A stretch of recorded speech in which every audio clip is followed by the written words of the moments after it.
철저히 감추시고 우리 마지막 시간 주의 음성 듣고 돌아가게 하시고 주님이 보여주시는 비전을 가지고 돌아가게 하시고 주님이 말씀을 통해서 부어주시는 성령의 능력을 입고 돌아가는 우리 모두 되게 하옵소서. 우리만 바로 되면, 우리가 주님의 손에 붙들리기만 하면 우리 교단은 물론이거니와 한국교회, 세계교회를 바꾸어 놓을 수 있사오며 21세기에 주의 큰 뜻을 이 땅에 펼 수 있을 줄 믿사오니 주여 우리를 주께서 이 시간 긍휼히 여기사 필요한 은혜를 남김없이 넘치도록 채워주시옵소서. 부축 비천한 종을 주의 손에 의탁하옵고 예수님 이름으로 기도드리옵나이다. 아멘.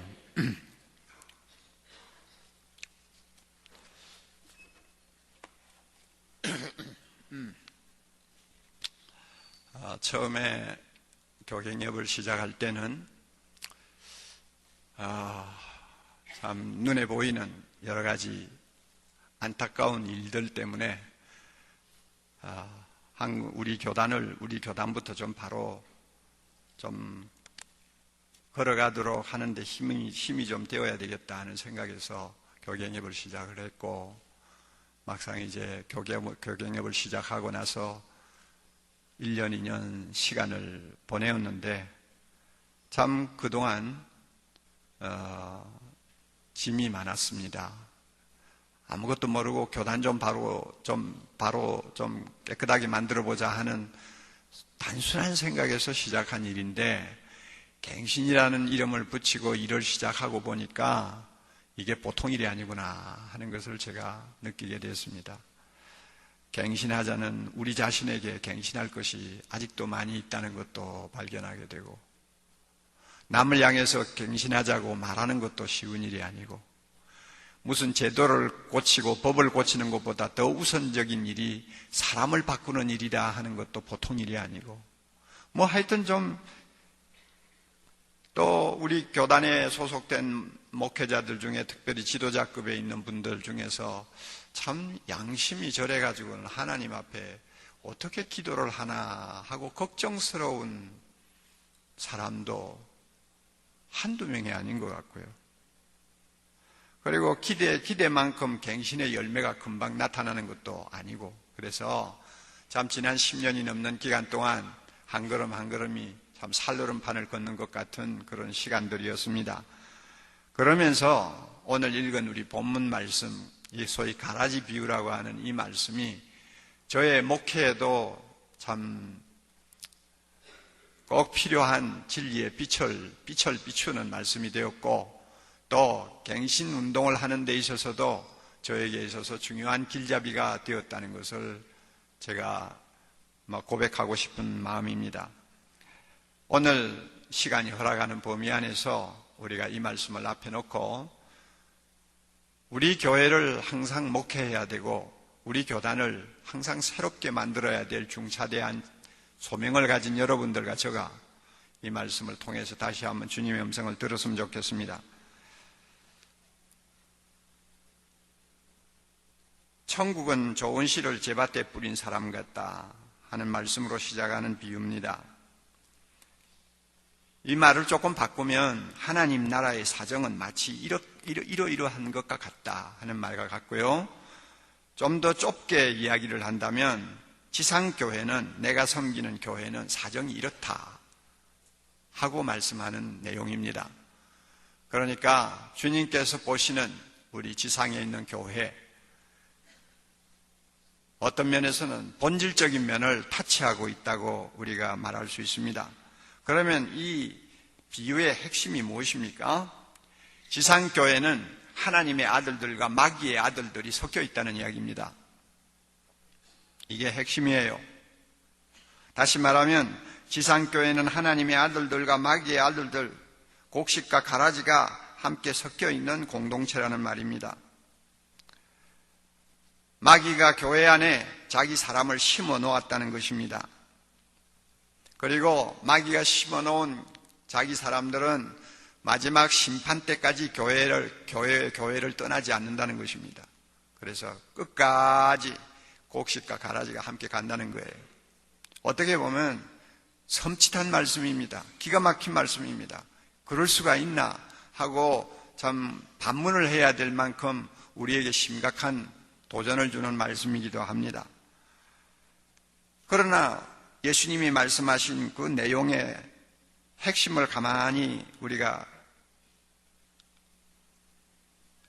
들여다보면 이거는 부인할 수 없는 사실이고, 또 우리가 목회하면서 경험하는 모든 내용들을 보면서 또 지상의 교회가 어떻게 생기고 또 자라고 또 정성기를 맞고 쇠퇴하고 그 다음에 병들고 죽고 하는 과정들을 우리가 많이 지켜보면서 지상교회는 가라지들이 있다는 것이 사실이구나 하는 것을 우리가 부인할 수 없다고 하는 것도 또 현실입니다.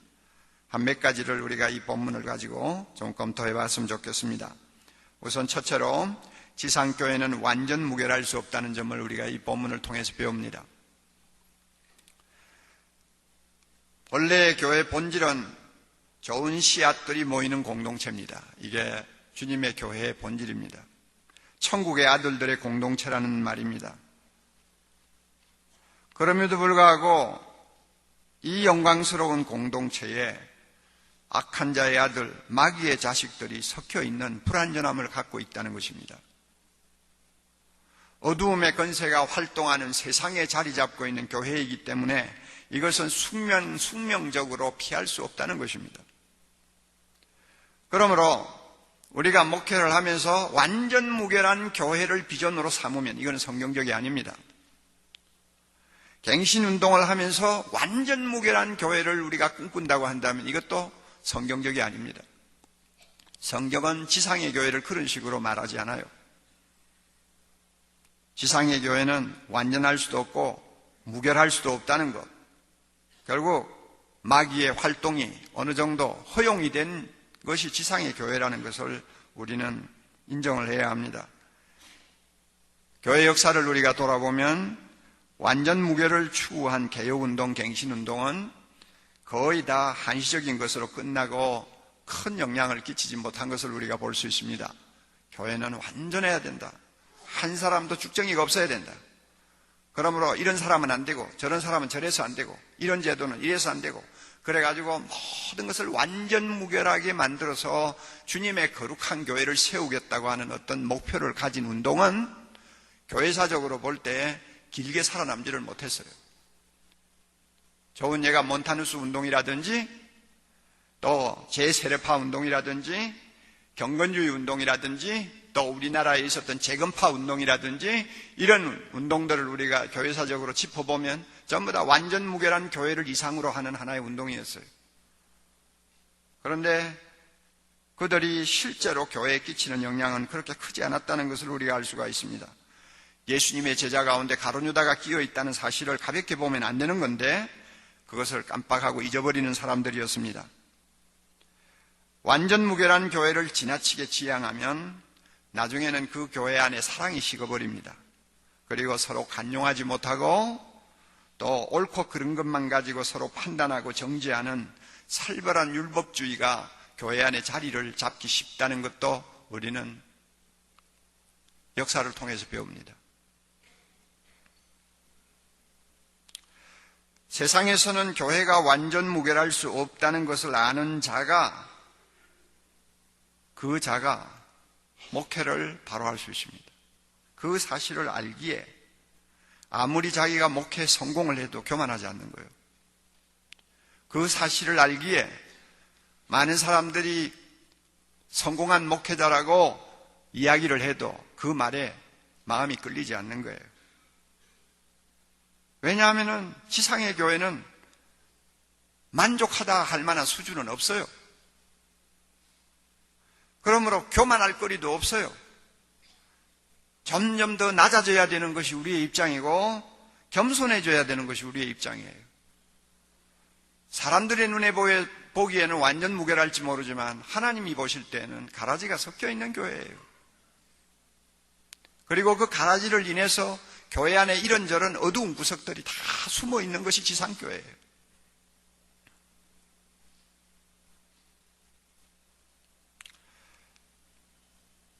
지상교회에 가라지가 섞여 있다는 사실은 교회가 부패할 수 있다는 점을 인정하는 것과 같습니다. 가라지는 곡식이 되지 않습니다. 겉으로 보기에는 알곡과 비슷하고 곡식과 비슷하지만 가라지는 절대 곡식이 되지 못합니다. 곡식과 가라지는 근본이 다릅니다. 마귀의 아들들이에요. 그들은 여건이 주어지면 언제든지 본색을 드러내게 됩니다. 41절을 여러분 잠깐 볼까요? 인자가 그 천사들을 보내리니 그 가라지들이 그 나라에서 모든 넘어지게 하는 것과 또 불법을 행하는 자들을 거두어낸다 그랬죠. 가라지는 교회 안에서 사람들이 걸려 넘어질 수 있도록, 실족할 수 있도록 항상 뭔가를 거치는 것을 앞에 두는 일을 합니다. 그리고 또 노골적으로 불법을 행하도록, 죄를 범하고 하나님을 대적하도록 알곡이 된 하나님의 아들들을 시험합니다. 이런 일을 교회 안에서 한다고 말이에요. 그러므로 이런 사람들이 있는 이상 교회는 부패할 수 있는 여지를 언제든지 갖고 있는 것입니다. 이것은 우리로 하여금 항상 깨어있게 만듭니다. 두려워 떨게 만듭니다. 마귀는 자지 않습니다. 예수님의 비유에서도 마귀는 잠들지 않는다고 그랬어요. 우리는 잘지 모르지만 마귀는 자지 않아요. 사람들이 잘 때 그 원수가 와서 곡식 가운데 가라지를 뿌렸다고 25절에 말씀했는데 마귀는 자지 않아요. 그래서 교회 안에서 교회를 부패시킬 수 있는 장난을 얼마든지 칠 수 있는 거예요. 우리가 이 사실을 깊이 인식을 해야 합니다. 가장 두려워해야 할 일은 뭐냐면 가라지가 교회 지도자가 되는 것입니다. 무슨 그런 일이 있을 수 있겠냐? 천만의 말씀입니다. 그 지도자가 목사일 수도 있고 장로일 수도 있습니다. 우리는 누가 가라지인지 겉으로 보아서 우리는 함부로 판단할 수가 없습니다. 또 판단해서도 안 됩니다. 그러나 교회가 은혜에서 멀어지고 하나님의 임재의식에 둔감해져서 내가 여호와를 항상 내 앞에 모시며 하는 참 은혜스러운 고백이 입에서 나오지 않게 될 때, 그리고 지도자가 자기 만족에 빠지고 교만해지고, 이렇게 되면은 교회의 토양이 곡식보다도 가라지가 더 잘 자랄 수 있는 토양이 되어버립니다. 그럴 경우에 가라지일지도 모른다고 의심이 가는 지도자가 나오는 거예요. 그럴 때에는 가라지일지 모르는 신자들이 큰 소리를 치는 교회가 되는 거예요. 이렇게 교회 리더십이 하나님의 아들들의 손에 있기보다는 악한 자의 아들들의 손에 있을 때는 그 교회는 형연할 수 없는 고통과 피해를 보게 되는 것입니다. 우리가 이 점을 깊이 인식을 하고 있어야 됩니다. 저는 어린 윤회주일학교 시절에 다니던 시골교회 한 100명 정도밖에 안 모이는 작은 교회에 계시던 장로님을 저는 하나님의 아들이라고 생각하지 않습니다. 판단은 할 수가 없지만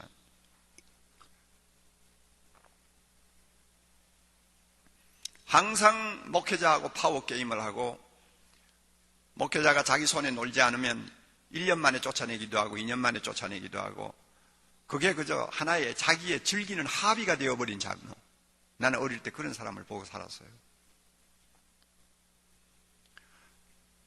자기가 말하는 대로 쉽게 고분고분 나가라고 할 때 나가지 않으면 목사나 전도사를 집에다 끌어다 놓고 부부가 린치를 가하는 이런 장로 부부. 나는 그 사람의 신앙 고백이 어떠하든 간에 그런 사람은 곡식이라고 나는 생각하지 않습니다. 남은 함부로 판단할 수가 없지만 이것은 영적인 문제요, 구원과 관계되는 문제이기 때문에 함부로 입을 열어서는 안 되겠지만, 그러나 어느 정도 보면 가라지일지도 모른다고 하는 의심을 자아내게 하는 지도자들이 교회 안에 일어날 수가 있는 것입니다. 이것은 정말 비극입니다. 우리 교회는 명색이 제자훈련을 하면서 평신도를 잘 훈련시키는데 뭐 좀 힘을 쓴다고 하는 교회로 알려져 있는데, 그렇게 제자훈련 받고 안수집사가 되고, 그런데도 6년 동안 헌금 책임을 맡아서 일을 하면서, 어제 김경호 목사님도 뭐 비슷한 이야기 했지만 그렇게 슬금슬금 호주머니에다 집어넣는 줄 누가 알았어요? 양심이 없는 거예요. 하나님을 두려워하는 마음이 전혀 없는 거예요. 이게 마귀 새끼들의 행태거든요. 은밀히 보시는 하나님을 의식하는 사람은 절대 그러지를 못해요. 서로 한두 번 실수를 하더라도 회개하고 돌아서지, 그 일을 1년이고 2년이고 3년이고 계속할 수는 없는 거예요. 하나님의 씨가 그 안에 있는 사람은 죄를 범할 수가 없나니 요한일서의 말씀처럼 죄에 빠졌더라고 하더라도 그 속에서 머물 수는 없는 거예요. 그런데 우리 교회 안수집사는 자원해가지고 헌금 당번하고, 그 헌금 이원이 참 힘들거든요. 뭐 헌금 액수가 적은 교회에서는 크게 문제가 안 됩니다만은, 여러분 지금 우리 교회 같이 450억 정도 되는 예산이라고 한번 생각해 보세요. 일주일이면 얼마나 되는지. 그걸 갖다 전부 계산한다면 여러분 이건 중노동입니다. 그러니까 특별히 가슴이 뜨거운 열심을 가진 사람들이 큰 돈다발에서 나오는 그 먼지를 뒤집어 쓰고 마스크를 하고 앉아서 그런 헌금 헌금 계산을 하지, 그 아무나 하고 싶다고 해서 하는 거 아니거든요. 그러니까 그 일을 하겠다고 하니까 얼마나 감사합니까? 그러니까 맡긴 거죠. 그런데 뭐 꼬리가 길면 잡힌다고 결국 나중엔 잡혔죠. 얼마를 해먹었는지도 알 수가 없어요. 나중에 뭐 조그마한 빌딩을 샀다는 이야기도 들려요.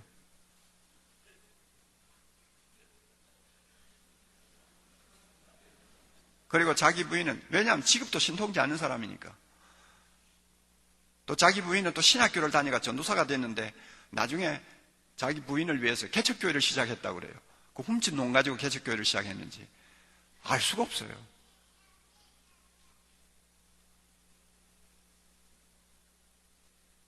그런 참 기막힌 사람들 보면서 저 사람은 신앙 고백을 바로 하니까 하나님의 자녀라고 그렇게 나는 쉽게 인정하고 싶지를 않아요.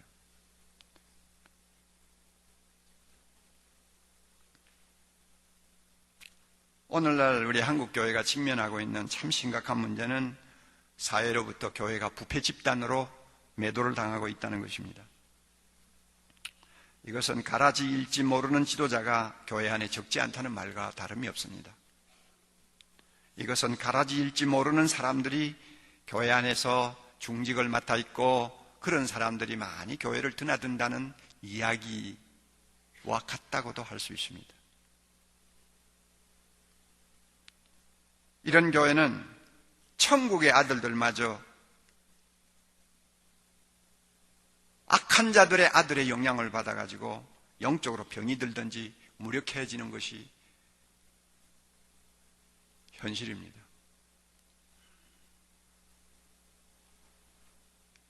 요사이 학위를 허위로 이야기했다가 좀 순환을 당하는 연예인들도 많고, 그런데 여러분 오늘날 그 문제를 건드리면 제일 심각한 타격을 받을 수 있는 조직이 무엇이라고 생각합니까? 벌써 화살이 서서히 교회를 향해서 겨누어지고 있어요.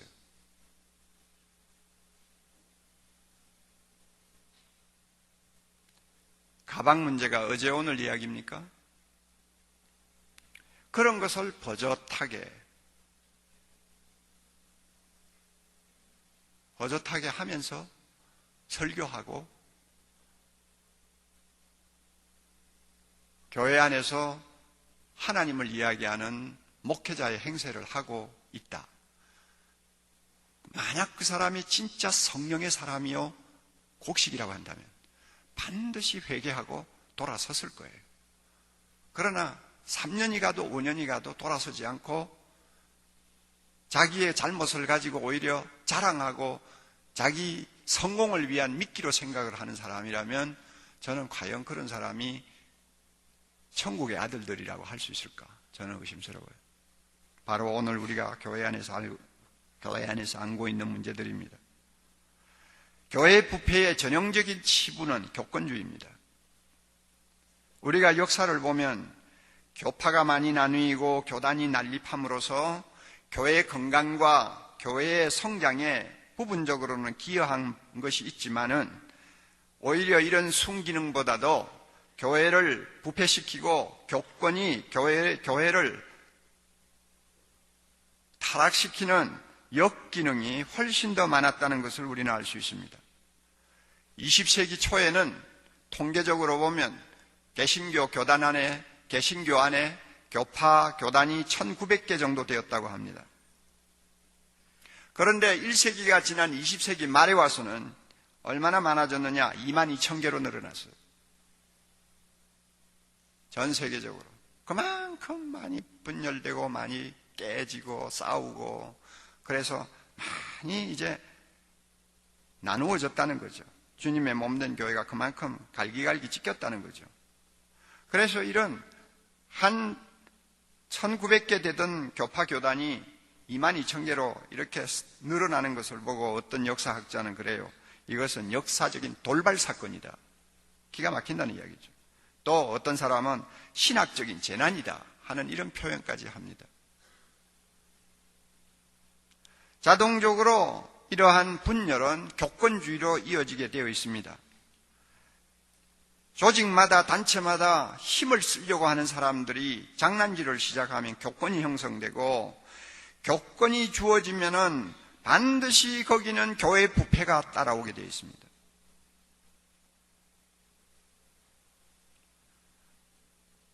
부패를 부추기는 이런 중심에는 병든 곡식은 곡식인데 병이 든 사람들, 또 갈아질 수도 있는 사람들이 서로 주고받는 어두운 미략이 그 뒤에 숨어 있는 거예요. 그래서 하나님의 교회를 못쓰게 만드는 것입니다. 그러므로 갱신을 외치는 우리가 지나치게 교단을 사랑한다고 하는 의식을 지나치게 가지는 것도 위험합니다. 교단주의는 근본적으로 나쁜 거고요. 하나님의 나라, 하나님의 교회를 전체적으로 아우르는 큰 안목을 가지고 일을 해야지 교파주의, 교단주의는 위험해요. 이것은 하나님 교회의 하나됨을 해치는 행위일 뿐만 아니라 교단을 교권의 희생물이 되도록 내던지는 것과 같은 거예요.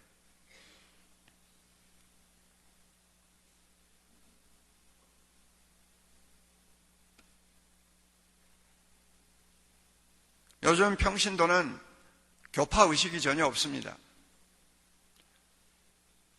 목사가 일부러 합동측, 고신측 보수 하면서 날마다 세뇌를 시키는 교회 빼놓고는 의식이 없어요. 오히려 이것은 상당히 좋은 경향이라고 생각을 합니다. 교파든 교단이든 한번 생겨보세요. 벌써 거기에는 썩는 냄새가 나기 시작하는 것입니다. 그렇게 거룩하다고 남을 정죄하면서 그렇게 거룩하다고 한참 참 자기 자랑을 하던 어느 교단은 지금 제일 냄새가 많이 나는 교단이 되어버렸잖아요. 그래서 우리가 잘 아는 조지 히트필드, 참 위대한 사람이죠. 그분이 이런 말을 했다는 기록을 제가 보았습니다. 이런 기도를 했대요. 조상 아브라함이여, 하늘에서 당신이 데리고 있는 사람은 누구입니까? 성공의 교인인가요? 그러니까 하늘에서 아니다 그러더래요. 그러면 장로교 교인인가요? 아니다. 그러면 독립교파 교인이나 감리교인입니까? 아니, 그것도 아니다. 그러면 아브라함이여, 누구를 데리고 계시는 겁니까? 그랬더니 대답이, 여기서는 그런 이름을 가진 사람은 아무도 없다. 여기에 있는 사람은 모두 그리스도인이다. 아, 그렇습니까? 그렇다면 하나님, 우리로 하여금 교파의 이름을 잊어버리게 하시고 행함과 진리에서 그리스도인이 되게 하옵소서 하고 기도했다 그래요.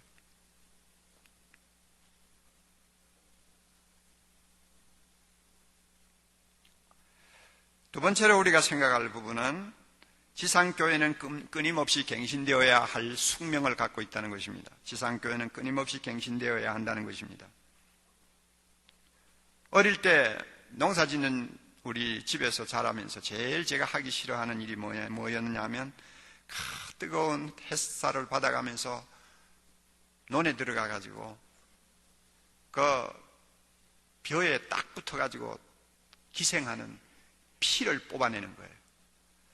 그 어린 나이에요. 얼마나 그 뿌리가 깊고 강한지 뽑아내기가 보통 어려운 거 아니에요. 그 피를 뽑는 거예요.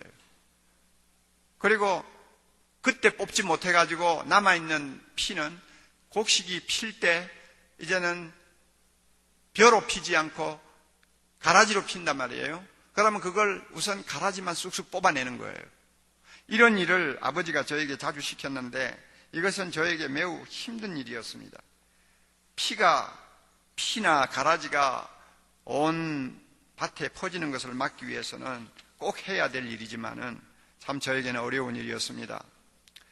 타락한 세상에 존재하는 교회는 이렇게 갱신을 계속해야 합니다. 좋지 못한 것들은 교회 안에서 하나하나 걸러내고 또 고치고 바로잡고 하는 이 갱신을 멈추지 말아야 합니다. 갱신이란 곡식이 건강하게 자랄 수 있는 토양을 만드는 작업이에요. 하나님의 아들들이 마음 놓고 하나님을 섬길 수 있도록 좋은 토양을 만드는 거예요. 이게 갱신이요. 갱신이란 가라지가 힘을 쓰지 못하는 토양을 만드는 작업이에요. 다시 말해서 묵은 땅을 갈아엎는 영적 몸부림입니다. 이것을 우리가 힘을 다해서 계속해야 합니다. 지상교회는 이런 갱신, 이런 개혁이 날마다 필요하다는 것을 우리는 한시도 잊으면 안 됩니다. 가라지를 완전히 몰아내지는 못하지만 가라지가 힘을 쓰지 못하는 좋은 토양을 만들고 알곡이 잘 자랄 수 있는 토양을 만드는 이런 개혁과 갱신은 우리가 계속해야 된다고 말이에요. 그래서 어떤 사람은 이런 말도 합니다. 교회는 개혁하는 것이 필요하다. 교회는 개혁하는 것이 필요하다. 종교개혁자들의 금언을 우리가 빌린다면 말을 이렇게 바꿀 수 있습니다. 교회는 항상 개혁하는 교회가 되어야 된다. 항상 개혁하는 교회가 되어야 된다. 그래서 사랑의 교회가 2000년 들어오면서 2000년을 위한 교회 안에 4대 비전을 만들었는데 그 중에 하나가 항상 끊임없이 갱신하는 교회. 끊임없이 갱신하는 교회. 이렇게 정해놓았습니다. 교회는 이렇게 하지 아니하면 언제 부패하고 언제 잘못될지 아무도 모르기 때문입니다. 여러분 오스기니스라고 하는 저자를 아시죠? 그분의 책은 여러분 좀 많이 보시면 좋습니다. 오스기니스. 그분이 재미있는 말을 했어요. 그리스도인, 그리스도교. 보세요. 크리스찬, 그리스도인. 그 다음에 세 번째는 그리스도교, 기독교라는 말이죠. 이 세 단어를 나란히 놓고 비교를 하면 재미있는 사실을 발견할 수 있다는 거예요. 그리스도라고 하는 첫 번째 용어가 그리스도인이라고 하는 두 번째 용어로 옮겨가면서 그리고 그리스도인이 기독교, 즉 그리스도교라고 하는 단어로 발전하면서 어떤 현상이 일어나느냐? 둘 중에 하나로 발전한다는 거예요. 우선 먼저는 인격적인 것으로부터 시작해서 비인격적인 방향으로 점점 변질되어 나중에는 생명을 잃어버린다는 거예요. 그리스도는 인격이죠. 그리스도는 생명이죠. 그것이 그리스도인으로 바뀌었을 때는 뭔가 그리스도의 안에 있던 것들이 다 연결이 안 되고 인간적인 냄새가 좀 나기 시작합니다. 그러다가 그것이 그리스도교, 기독교라고 하는 종교로 발전하면 생명력을 잃어버린다는 거죠. 또 하나는 참신하고 직접적인 것으로부터 제도적이고 이데올로기적으로 타락하는 방향으로 가기 쉽다는 것입니다. 그리스도는 참신합니다. 그리스도는 인격입니다. 그러나 그리스도인이 되었을 때는 그 참신함이 많이 퇴색되죠. 그리고 그 그리스도인을 통해서 예수 그리스도의 인격을 만나기가 어려워지죠. 그러다가 그것이 기독교라고 하는, 그리스도교라고 하는 쪽으로 이제 바뀌면 그게 나중에는 제도적으로 굳어지고 이데올로기적으로 타락하는 방향으로 간다고 말이에요. 다시 말하면 우리는 이렇게 말할 수 있어요. 그리스도만이 드러나고 영광을 받으시던 공동체가 나중에 그리스도인들이 많이 모이면서 예수 그리스도보다도 어떤 지도자가 우상이 되는 공동체로 변질되고, 그것이 나중에 이제 큰 교회 집단으로 발전하면은 큰 사이즈의 건물, 대단한 헌금, 요란한 이벤트성 사역이 결국 사람의 주목을 받는 단체가 되어버린다 그 말이에요. 그러니까 점점 질적으로 떨어진다는 이야기예요. 그래서 예수 그리스도에 대해서 매력을 느끼는 사람도 그리스도인이나 그리스도교인 기독교에 대해서는 실정을 느끼거나 거부 반응을 보이는 사람이 많아진다는 거예요.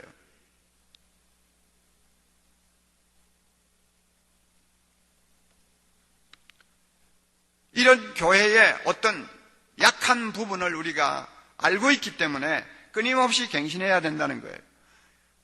이런 하향적인 변화는 제가 현존하는 세상에서 시간의 한계 속에 갇혀있는 지상교회는 피할 수 없는 사실이에요.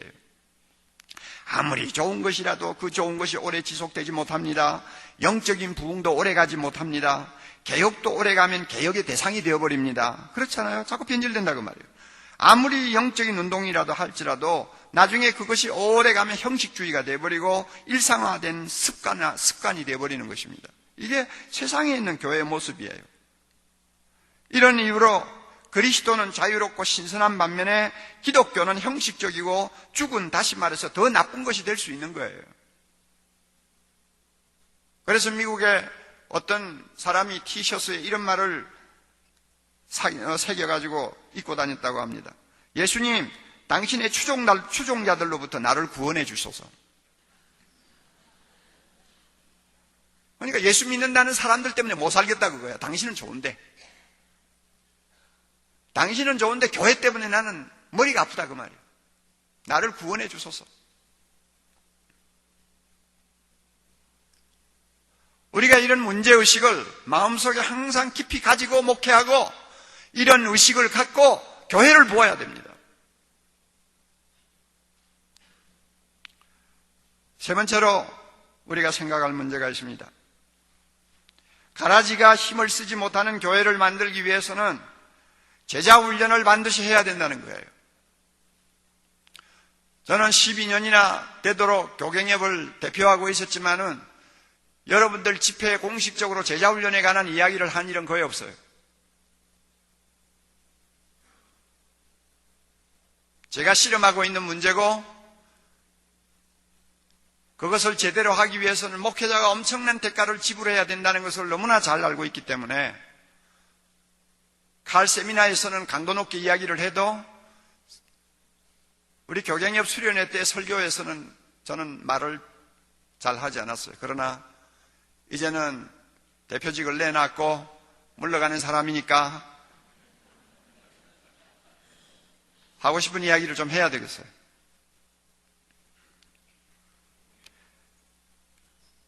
제자를 만들라고 명령하신 분은 죽음을 이기고 부활하셔서 하늘과 땅의 권세를 가지신 예수 그리스도입니다.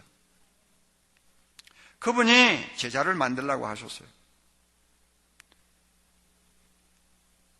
제자란 예수를 배우고 닮고 따르는 자를 가리킵니다. 이것은 가라지한테서는 절대로 기대할 수 없는 일입니다. 제자를 만들기 위해서는 내가 너에게 분부한 모든 것을 가르쳐 지키게 하라고 하신 말씀대로 해야 합니다. 지킬 때까지 가르치라고 말이에요. 지킬 때까지 배우라고 말이에요. 말씀이 인격화되고 체화되어서 하나님의 말씀으로 내가 변화되고 내 인격이 주님을 닮고 나의 삶이 말씀에 순종하고 내가 주님을 따라간다고 말하기에 부끄러움이 없는 수준에까지 사람들을 끌어올리라고 말이에요. 이게 제자훈련이에요. 제자를 만드는 거예요. 이거는 성경 공부한다는 것과는 달라요. 예배자가 된다는 것하고도 달라요. 열심히 기도하는 것하고도 달라요. 아무리 열심히 기도해도 말씀대로 순종 안 하는 사람 얼마든지 봤어요. 그렇게 예배를 경건하게 드리는데도 나가서는 엉뚱한 짓 하는 사람 난 너무 많이 봤어요. 성경 공부 열심히 해요. 성경에 대해서 물으면 모르는 것이 없을 정도로 박학다식해요. 그러나 말씀 안에 그의 인격과 삶의 말씀이 녹아서 그 말씀대로 순종하고 하나님께 헌신하는 사람 별로 못 봤어요. 자연적으로는 안 되는 것입니다. 그러니까 만들려고 하는 거죠. 제자는 태어나는 거 아니에요. 제자는 만들어지는 거예요.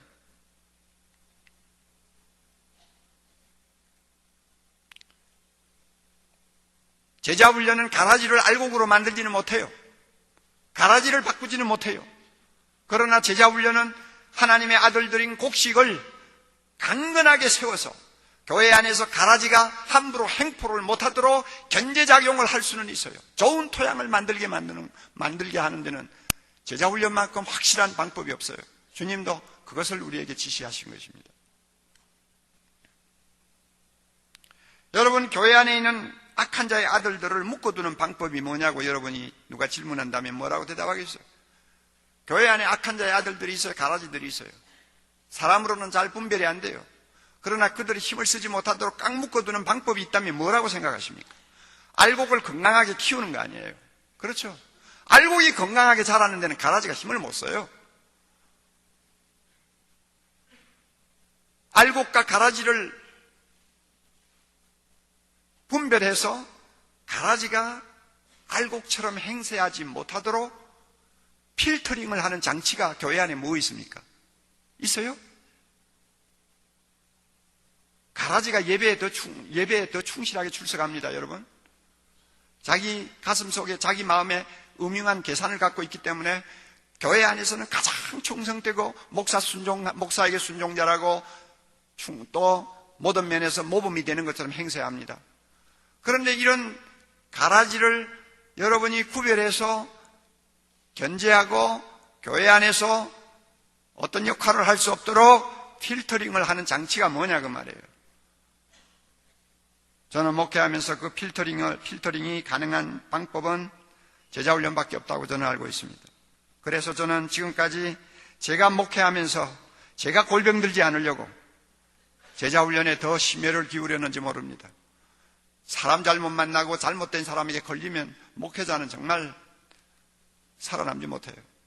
저같이 마음이 약하고 몸도 건강하지 못한 사람은 싸움꾼 만나면 저는 도무지 견디지를 못해요. 그러므로 이런 사람들이 교회 안에서 자리를 잡지 못하도록 다 장치를 해야 되는데 그게 뭐냐면 제자훈련이라고 말해요. 왜냐하면 가라지는 제자훈련 안 받아요. 또 제자훈련 받아도 절대 곡식은 안 돼요.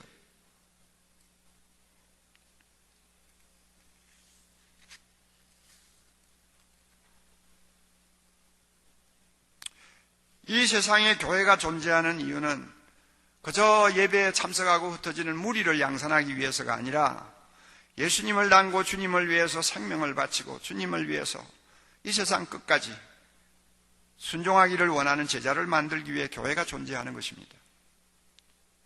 C.S. 루이스의 말을 여러분 여러 군데서 들으셨겠지만 다시 인용합니다. 그분이 쓴 미어 크리스티애너티를 보면 순전한 기독교를 보면 이런 말을 해요. 교회는 사람들을 그리스도께 이끌어 작은 그리스도를 만들기 위해서 존재한다. 지상교회가 왜 존재하느냐? 사람들을 예수님 앞으로 인도해서 그 한 사람 한 사람을 작은 예수, 세상 사람들이 볼 때 저기 예수가 걸어간다 하는 말을 할 수 있는 작은 그리스도를 만들기 위해서 교회가 존재한다 그 말이에요. 이게 교회의 존재의 목적이라고는 단언합니다. C.S. 루이스가 이만큼 이야기를 하는 것을 보고 제가 얼마나 힘을 얻었는지 몰라요. 여러분, 현대 많은 기독교 저서들 가운데서 C.S. 루이스만큼 많이 인용된 사람은 없습니다. 하여튼 한국에 번역된 책 가운데서도 5권을 들고 읽다가 보면 거의 3권에는 C.S. 루이스 이야기가 한 번씩은 다 나와요. 그만큼 박력 있고 영향력 있는 문학가요, 변정가요, 학자죠. 그분이 이런 말을 했어요. 주님이 교회를 세상에 두신 이유는 사람들을 주님 앞으로 인도해서 작은 그리스도를 만들기 위해서 존재한다. 만약 교회가 이 일을 하지 않는다면 교회 건물도 교역자도, 설교도, 심지어 성교도, 심지어 성경까지도 시간 낭비에 지나지 아니할 것이다 그랬어요.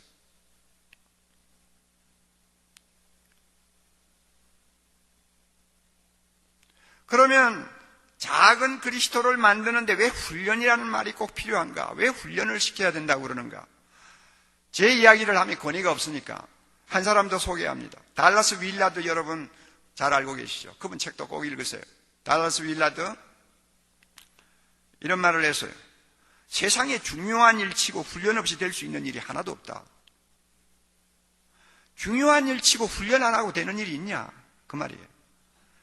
그리스도와 함께하는 영적인 삶도 훈련 없이는 안 된다. 다시 말해서 훈련 없이는 삶의 만족감과 품위와 질을 전혀 얻을 수가 없다. 그럼에도 불구하고 그의 모든 교회를 보면 교회 안에서 일어나는 그의 모든 불상사가 왜 일어나느냐? 그 불상사를 일으키는 대부분의 사람들이 근본적으로 훈련이 되어 있지 않기 때문에 문제를 일으키는 것이다. 옳은 말이죠? 훈련이 없다면 정말 무엇으로도 그것을 만회할 길이 없다. 은혜와 함께 훈련이 있을 때 우리의 삶에는 우리가 원하는 결실이 맺힌다. 정작 성경을 많이 읽는다는 그리스도인들도 성경을 모를 때가 너무 많다. 그들이 성경을 모르는 이유가 뭐냐? 성경을 정말 현실에 대한 하나님의 말씀으로 받아들여서 자신의 삶을 변화시키고 개발시킬 수 있는 능력의 말씀으로 읽지 않고 받아들이지 않기 때문이다. 왜 그런 현상이 일어나느냐? 훈련이 안 돼 있기 때문에 그렇다. 그래서 저는 이 말에 전적으로 공감해요.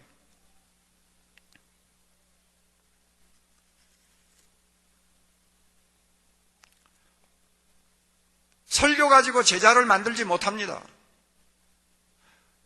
감동은 줄 수 있어요. 설교를 통해서 사람들을 위로는 할 수 있어요. 한두 가지 진리는 깨닫게 만들 수 있어요. 그 시간에 참 마음이 기뻐서 돌아갈 수 있게 만들 수는 있어요. 그러나 사람을 바꾸지는 못해요. 삶을 변화시키지는 못해요. 만약에 누군가 내 설교만으로 다 된다고 한다면 그 사람은 저는 주님 앞에 가서 엄청난 시판을 받으리라고 생각합니다. 주님은 설교하라고 그러지 않았어요. 내가 너희들에게 내가 너희에게 분부한 모든 것을 가르쳐서 지키게 하라고 그랬어요. 이게 훈련이에요.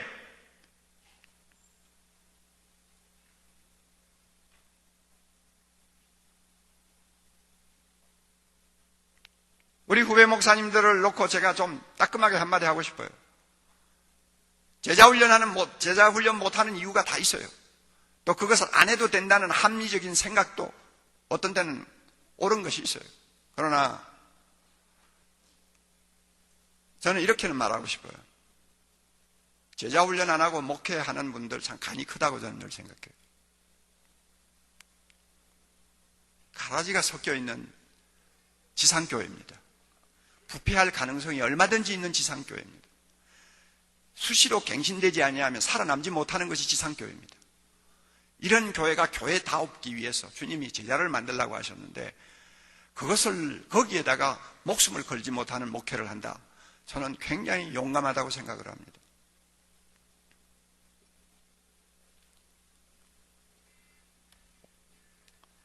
최근에 또 매스컴에 주목을 받는 사람이 됐죠. 지광선님요.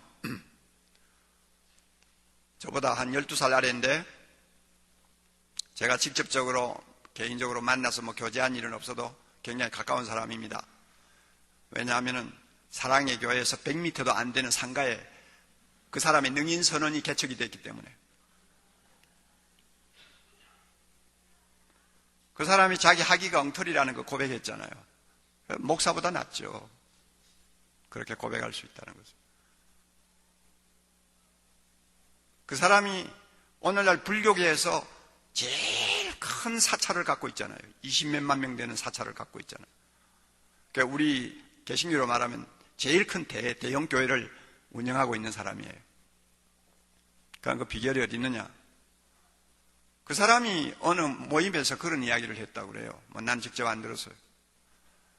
우리 능인선언 옆에 사랑의 교회가 있는데 그 교회가 뭐 활기가 넘치고 뭐 주중에도 사람들이 끊임없이 드나들고 그리고 교회가 성장한다는 소문이 사방에 많이 퍼지고 그러는데 무슨 비결이 있어서 저러나 하고 자기가 관심을 갖고 좀 들여다봤대요. 옥목사라는 사람이 담임하고 있는 교회인데 그 교회 특징은 제자훈련이라고 그러더래요. 제자훈련이 뭐냐 하고 좀 알아봤더니 성경 공부하는 것이라고 그러더래요. 아, 성경을 열심히 가르쳐서 교회가 부흥하고 성도들이 저렇게 활기가 넘치는구나. 앞으로 불교가 사는 길도 불경을 가르쳐야 된다. 큰 깨달음이 왔어.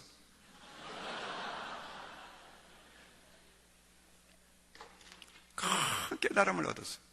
나 이거 기가 막히는 이야기. 그래가지고 사랑의 교회 벤치마킹 해가지고 드디어 불교 대학을 오픈한 거예요. 그래 내가 보니까 하루가 아니라 한 번씩 보면 하여튼 부인들이 말이죠. 보살들이 입고 다니는 바지 같은 거 입고요. 이만한 바인다 여러분, 이 바인다 있잖아요. 그 바인다를 끼고 막 끊임없이 그 상가를 드나들면서 막 사람들이 끊어지지 않아요. 저 별난 사찰도 다 있다. 내가 생각했는데 나중에 보니 그게 불교대학이에요. 그래가지고 그 사찰이 부흥을 했어요. 그래서 지금 저 구룡산 산 밑에 자리를 옮겨가지고 큰 절을 지었잖아요. 그 앞을 지나가다 보면요. 불교대학 버스가 10대, 20대가 서 있어요. 그래서 내가 말이죠. 예? 날마다 이렇게 손만 비비면 되는 줄 알던 무식한 불교 신자들에게 뭐 불경을 좀 가르쳐 놓으니까 그냥 얼굴이 달라지고 사람이 변하는 것 같아요. 그러니까 그렇게 부흥을 하죠. 거기는 성령도 안 계세요. 하나님 말씀도 없어요. 그런데도 역사가 일어난다고. 내가 그래서 지금 내가 제자 훈련을 열심히 하는 것은 불교 부흥시키기 위해서 열심히 하나?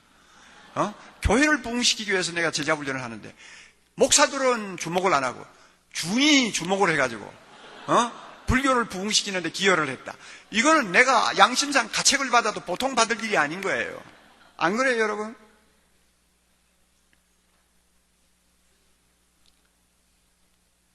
여러분 교회가 정말 하나님의 자녀들이 왕성하게 활동하는 하나님의 나라가 되기를 원합니까? 주님 말씀대로 하세요. 만들어야 돼요. 훈련시켜야 돼요. 그저 되는 거 아니에요.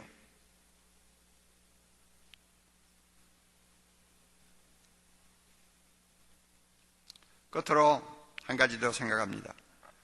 예수님은 하나님의 교회의 미래를 놓고 매우 낙관적인 생각을 하고 계신다는 것입니다. 낙관적인 시각을 갖고 계세요.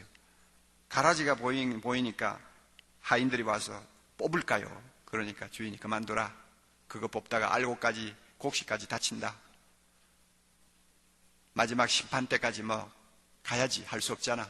그래도 곡식이 크게 영향을 안 받을 테니까 하나님의 나라가 뭐 그 가라지 얼마 때문에 뭐 망하진 않을 테니까 그냥 내버려둬라. 그리고는 태연하게 계시는 예수님의 모습을 봅니다. 이건 뭐냐? 예수님의 낙관적인 생각이에요. 하나님의 교회를 놓고 주님은 낙관적으로 보시는 거예요. 심판날에 악한 자의 아들들은 하나님의 아들들과 영원히 갈라설 그날을 주님은 내다보는 것입니다. 그러므로 42절에 풀무불에 던져 그들을 사룰 것이라고 했어요. 이를 갈게 될 것이라고 그랬어요. 그 반면에 하나님의 아들들 의인들은 자기 아버지 나라에서 해와 같이 빛나리라고 그랬어요. 우리 주님은 교회의 영광을 내다보고 있어요. 주님은 좋은 시, 천국의 아들들이 가지고 있는 능력을 믿고 계십니다. 교회가 가진 영광을 주님이 믿으시는 것입니다. 교회는 반드시 승리한다고 보시는 것입니다. 피로 값주고 사신 그의 교회가 나중에 온 우주에 충만하게 될 날을 내다보고 계시는 것입니다. 그러므로 가라지가 좀 있다고 해서 주님은 그것 때문에 고민하시지도 않고 그것 때문에 낭망하시지도 않고 그것 때문에 비관하시지도 않는 거예요. 하나님의 나라가 결국은 승리한다는 거예요. 그러므로 여러분 가라지의 존재를 보고 우리는 비관하지 말아야 되고 두려워하지 말아야 됩니다. 목회자는 교회를 낙관적으로 보는 눈을 가져야 돼요.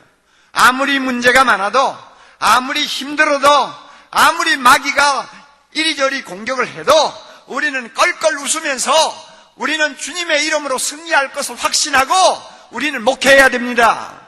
이게 주님이 우리에게 가라지 비유를 통해서 보여주는, 우리에게 가르쳐 주시는 진리입니다. 비관주의자, 패배주의자는 교회 갱신을 할 자격도 없어요. 하나님의 교회는 절대로 패배하지 않습니다. 할렐루야.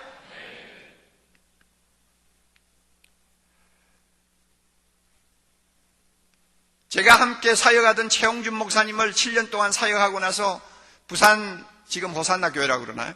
호산나 교회로 보낼 때는 나름대로 하나님의 교회를 보는 낙관적인 나의 생각이 있었기 때문에 보낸 거예요. 그때 교회 형편은 정말로 최악이었습니다. 바닥을 몇 번 친 교회예요. 기성교회로서 완전히 생명력이 떠난 교회의 아주 샘플이었어요. 목사가 들어가면은 나중에 뼈도 못 추릴 것이라는 말을 할 만한 모든 조건을 다 갖춘 교회예요. 그럼에도 가감하게 가라고 그랬어요.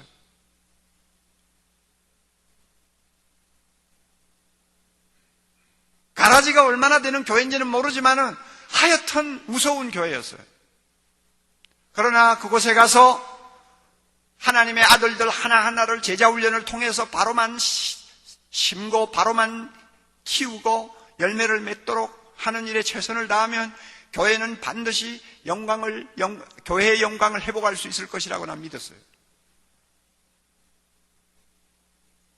얼마나 처음에 가서 고생이 됐는지 나중에는 간이 부어가지고 병원에 입원까지 하고 당회를 하다가 나와가지고 화장실에 가서 실컷 울고 나오고 그거 뭐 당해보지 아니하면 모르죠. 그럼에도 불구하고 병원에서 링겔 주사 꽂고 앉아가지고 제자훈련 끝낸 사람들 수료식을 병실에서 했다니까요. 그럼 그게 뭘 의미합니까? 나는 여기에 생명을 건 목사다. 당신들 그걸 알고 있어라. 그러니까 교인들이 감동을 받는 거죠. 죽으면 죽으리라 하고 달려드니까. 그 부산 사하구 지역은 서울로 말하면 변두리입니다. 거기는 가난한 사람들만 사는 데예요. 모퉁이에요. 그런데 교회가 그렇게 튼튼하게 자랄 수 있었다는 이유가 뭘까요? 지금처럼 5, 6천 명이 모이는 교회로 성장할 수 있었다는 이유가 뭘까요? 제자훈련이죠.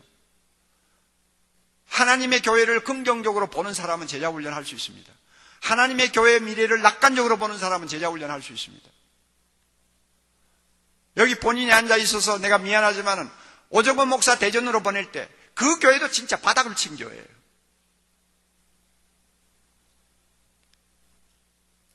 해묵은 오랜 교회는 아니지만은 그래도 꽤 된 교회예요. 그런데 어떻게 된 판인지 전임자가 나가고 뭐 이러면서 교회가 바닥을 쳤어요. 내가 들으니까 한심하더라고요. 그런데도 장로가 와가지고 목사 하나 추천해달라고 자꾸 해서 미국에서 공부하고 있는 오목사를 데려가라고 그랬죠. 오나 안 오지. 그때만 해도 그런 교회 내가 왜 가? 그런 생각했겠죠. 그래서 내가 장로 보고 이야기했어요. 당신이 미국을 가서 꼬셔라. 앞에 가서 무릎을 꿇고 우리가 당신을 지극히 모실 테니까 오라고 사정을 해라. 그러면 올 거다. 그랬더니 장로가 진짜 갔어요. 가가지고 모시고 왔어요. 그러나 지금 그 장로도 아마 안 계실걸요? 다 물갈이가 돼버렸죠. 정말 희망이 별로 없는 교회인데 내가 왜 가라고 했느냐? 거기에 내가 뭔가를 본 거예요. 제자훈련으로 철저하게 목회를 바로 하겠다고 하는 철학이 분명한 목사를 보내면 기적이 일어날 거라고 믿었어요. 왜냐하면 하나님의 교회는 생명이 있거든요. 그 생명이 제대로 자라기만 해주면 어떤 상황에서도 교회는 일어나게 되어 있습니다. 할렐루야! 그렇잖아요. 10년 동안 죽을 고생을 하고 참 한 사람 한 사람 키우다가 보니까 오늘의 교회가 된 거 아니에요. 내가 송태근 목사님 이야기도 하고 싶은 이야기 생각이 들어요. 강남교회 진짜 바닥을 친 교회예요. 싹시 노란 교회였어요. 나는 강남교회 그 개척하신 훌륭한 목사님은 알고 있어도 그분이 은퇴하고 나서 교회가 그렇게 엉망이 된 줄 몰랐어요. 당회원들이 아침에 9시 출근해가지고 저녁 5시에 퇴근하는 그런 교회가 어디 있어요? 왜냐하면 그 달동네니까 다들 백수 아닙니까? 그러니까 그저 재미가 있다면 교회 모여가지고 그냥 이야기하고 나누고 뭐 잡담 나누고 그 다음에 교회 동과 점심 사 먹고 하는 게 재미예요. 그냥 소일거리예요. 그러니 그런 교회를. 그래 젊은 애들은 다 빠져나가고 당회원들 중에는 막 뭐 스리킴이라고 해가지고 뭐 칼부림을 치는 그런 깡패 같은 장로도 있고 그런 교회를 누가 갑니까? 그런데 거기를 내가 가라고 안 그랬어요. 자기가 괜히 걸려들었죠.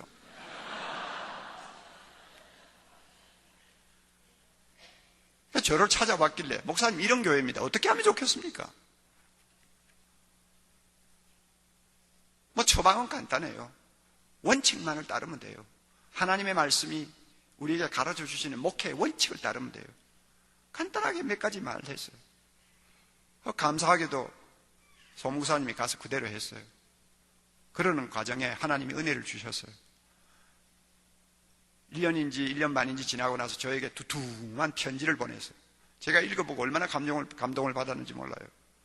그렇게 가라지임에 틀림이 없겠다고 생각한 장로들이 가라지가 아니더라고요.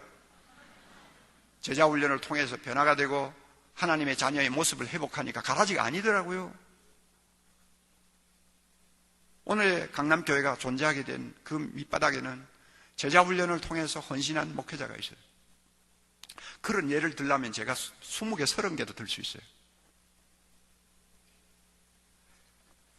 시간은 아무에게나 똑같이 흐릅니다.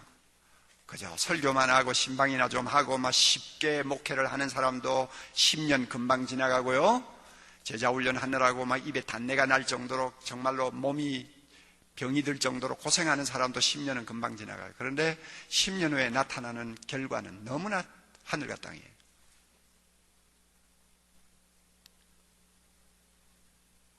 하나님의 교회의 미래를 밝게 보고 싶습니까? 목회를 바로 하세요.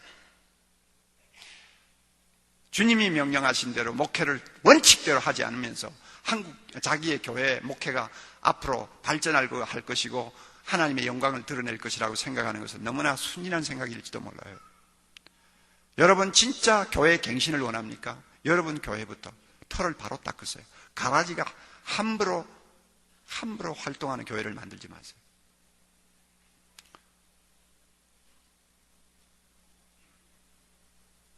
주님께서 여러분 모두에게 은혜 주시기를 바랍니다. 네, 은혜 주셔서 새롭게 각오하고 다시 한번 말씀 붙들고 주님 앞에 실천하면 주님께서 우리 모두에게 은혜 주실 줄 믿습니다. 한국교회 바로잡아 주시고 21세기 세계를 위해서 쓰임받는 교회 만들어 주실 줄 믿습니다. 이 일을 위해서 교경협이 중요한 역할을 할 수 있도록 중요한 일에 하나님께서 불러주실 줄 믿습니다. 주님께서 이런 은혜 우리에게 주시기를 바랍니다. 기도하십시다.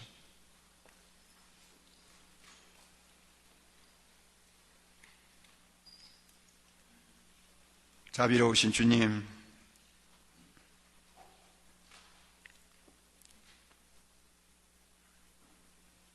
주님 우리가 아무리 모여서 주여 삼창을 하면서 뜨겁게 부르짖어도 돌아가서 실천하지 아니하면 아무 의미가 없습니다.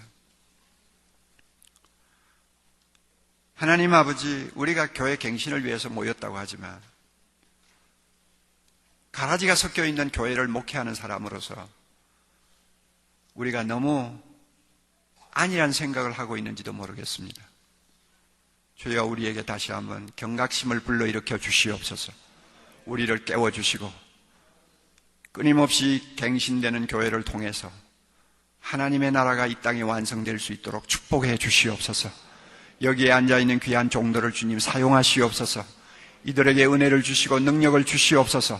그래야여 한국교회를 변화시키게 하시고 세계교회를 참으로 하나님의 영광을 위해서 굳게 세우는 일에 쓰임받도록 축복해 주시옵소서. 우리 교경협을 책임진 대표회장을 위시해서 우리 귀한 후배 목사님들 한 분 한 분 주님이 머리에 손을 얹으시고 축복해 주옵소서. 교회 안에 있는 가라지로 인해서 한국교회도 몸살을 앓고 우리가 섬기는 교회도 어려운 일이 자주 일어나지만, 그러나 주님이 교회를 영광스럽게 보시듯이 우리 모두가 주님의 교회의 미래를 영광스럽게 볼 수 있도록 은혜를 주시옵소서. 귀한 종들 하나하나마다 성령의 능력으로 충만케 하시고 거룩함으로 옷 입혀주시고 담대함과 용기를 주셔서 선한 싸움을 싸우기에 게으르지 않도록 주님이 축복해 주시기를 원하옵나이다. 우리 교경협에 속한 모든 목회자들이 사역하는 교회마다 부흥하게 하시고 건강하게 하시고 영향력을 끼치게 하시고 감동을 주는 교회들이 되게 하시고 그 교회들을 통해서 지역사회가 복음화되고 한국이 변화되는 역사를 허락해 주시옵소서. 모든 영광 주님이 홀로 받으셔서 한국교회 우리 합동측 교단으로부터 우리 한국교회 모두가 다 건강해서 가라지가 있어도 가라지가 교회 안에서 맥을 쓰지 못하게 하옵시고 가라지를 철저히 묶어주셔서 교회 안에서 어떤 영향력을 끼치지 못하게 하시고 하나님의 거룩한 아들들이 찬송하며 영광을 돌릴 수 있는 하나님의 교회로 만들어 주시옵소서. 여기에 있는 주의 종들을 통해서 이 일을 이루시고 영광과 찬양과 경배를 주님이 홀로 받으시옵소서. 예수님 이름으로 기도하옵나이다. 아멘.